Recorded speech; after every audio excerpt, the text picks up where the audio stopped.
Eli siis minkkihän on tämmönen utelias eläin ja se käy tutkimassa kaikki kolot, missä haisee toiset minkit. Ja tätä uteliaisuutta meidän täytyy sitten, kun niitä aletaan pyydystämään, niin osata käyttää hyödykseen. Eli loukuissa käytetään pelkästään minkin omaa hajua houkuttimena, ei laiteta minkäänlaisia syöttejä. Ne syötit on näin syksyllä varsinkin, ne mädäntyy päivässä tai kahdessa.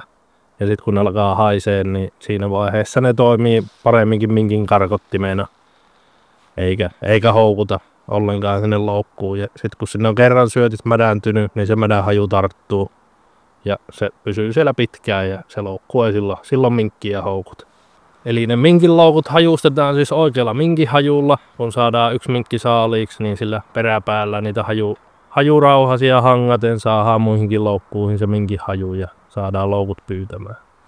Ja jos sitä ensimmäistä minkkiä nyt ei ole vielä saaliksi saatuna eikä sitä mistään saa, niin suosittelen silti, että ei laiteta minkäänlaisia syöttejä, vaan jotain muuta houkutinta, mistä saadaan sinne loukkuun hajua, mutta että mikä ei mene pilalle. Esimerkiksi riistalintujen höyhenet, taikka kalaämpärissä on kaloja ja vettä, niin kaadetaan se kalahajuinen vesi sinne. Mutta ei ollenkaan kaloja, mitkä alkaisi haisemaan. Taikka esimerkiksi kauran jyviä, millä saadaan hiiriä sinne loukkuun ja ne hiirehajut houkuttelee sitten minkkiin. Ja sitten jos ja kun, sanotaan, että kun niitä minkkejä alkaa saaliiksi tulemaan, niin ehdottomasti aina muutama minkki sitten pakkasee naisväen mieliksi jemmaan, niin sitten on aina uudet hajusteet seuraavalle kaudelle siellä valmiina odottamassa. Eli kun ilman syöttejä pyydystetään minkkejä, niin noissa loukkumalleissa on muutamia tärkeitä juttuja, mitä minä olen havainnut tärkeäksi. No ensimmäisenä tietysti itse käytän heti tappavia rautoja, koska ne antaa vapauden, ettei niitä tarvitse joka päivä käydä kokemassa ja se mahdollistaa sitten myös suuremman loukkumäärän käyttämisen. Toisekseen sen loukun on oltava semmoinen avara, mielellään läpi kuljettava, vähintäänkin siitä minkin on nähtävä lävitse ja astin laukaisu parantaa huomattavasti sen pyyntitehoa.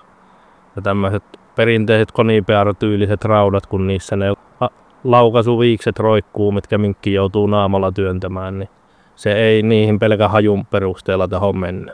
Että se aristelee niitä. Mutta niihin konipeareihinkin pystyy itse askartelemaan astin laukaisu. Ja siinä vaiheessa nekin alkaa pyytämään ihan yhtä hyvin kuin muutkin tommoset astin laukaisimella toimivat raudat. Eli mulla on itsellä käytössä pääasiassa 4 tyylisiä loukkuja. Yksi todella hyvä ratkaisu on perinteinen keinulautaloukku, mutta sinne vaan askarellaan rautalaatikko sinne perään, mihin asennetaan sitten heti tappavat raudat, että saadaan siitä heti tappava pyydys. Ei tarvitse joka päivä käydä kokemassa.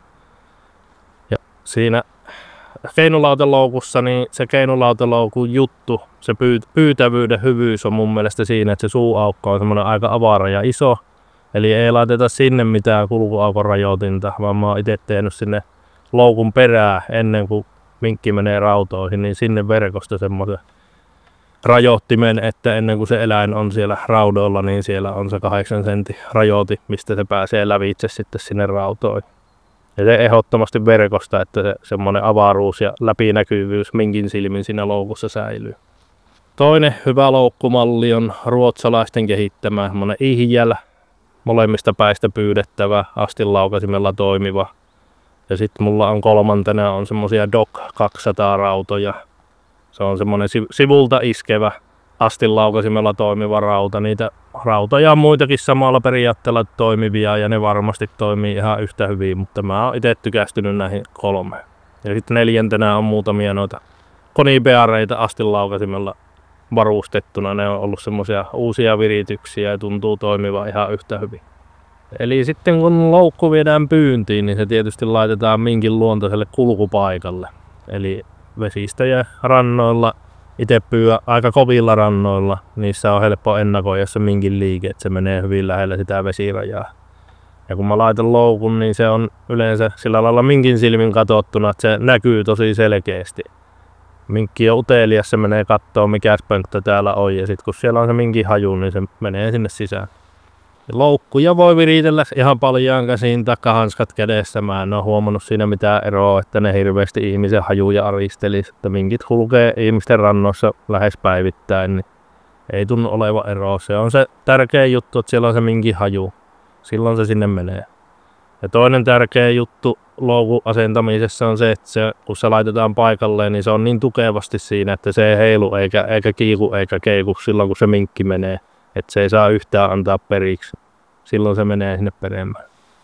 Jos on ihan pakko naamioida loukkuja, että haluaa, että ihmiset ei niitä näe, taikka pelkää ilkivaltaa, niin sitten se tietysti kannattaa tehdä, mutta siinä yhteydessä kannattaa ehkä sitten rakennella vähän semmoista ohjuriaitaa minkille. Eli minkkiään pystyy ohjailemaan, rakentaa vaikka kivistä tai kaatuneista puista, puurungon pätkistä semmoista 15-20 senttiä korkeita aitaa, mikä viettää sitten sieltä vesirajasta 15 sinne loukulle. Se minkki mieluummin kiertää sen, kun ylittää se esteen, niin sillä se saadaan varmasti ohjattua ennen loukun suuaukoa. Parhaita pyyntipaikkoja mun mielestä on järvien ja lampien väliset purot ja joet. Mitä lähempänä sitä järveä tai lampea ollaan, sen parempi. Ja varsinkin sitten, jos on vielä siltoja, mihin saa sinne sillan alle rakenteisiin loukut, niin ne on aina tosi hyviä paikkoja. Siellä se minkin kulku ohjautuu luontaisesti tosi kapeeseen ränniin. Ja se loukku on helppo laittaa oikealle paikalle. Sitten jos on jokia, missä on että vettä menee koko sillan alta, ei ole mitään rakenteita, mihin sen loukun saisi, niin semmoisissa alusissa mä oon käyttänyt kelluvaa lauttaa, mikä laitetaan narulla rantaa, lautan päälle loukku ja se lautta sinne sillan alla. Ja ehdottomasti sille rannalle, missä virtaus on heikompi, sitä rantaa ne minkit ui sitten se sillan alite ylävirtaan, kun ne tulee. Ja purojen rannalla, kun loukku laitetaan, jos se ihan siihen rantaviivaan rantapenkalle laitetaan, niin se periaatteessa pyytää vaan sillä rannalla kulkevia minkkejä, missä se on. Mutta sitten kun siitä puron yli heitetään joku lankku tai joku ranka, mikä siitä rannasta löytyy mielellään mahdollisimman lähelle vesirajaa, niin ne tuntuu olevan ihan huumetta minkille, että niitä ne tykkää juoksennella ees sun taas. Jos on keinulautaloukku rannassa, niin siitä suuaukolta ranka toiselle puolelle, ja jos on läpikulettava loukku käytössä, niin lankku puro yli ja siihen lankun päälle loukku, niin ne on ihan pomminvarmoja paikkoja.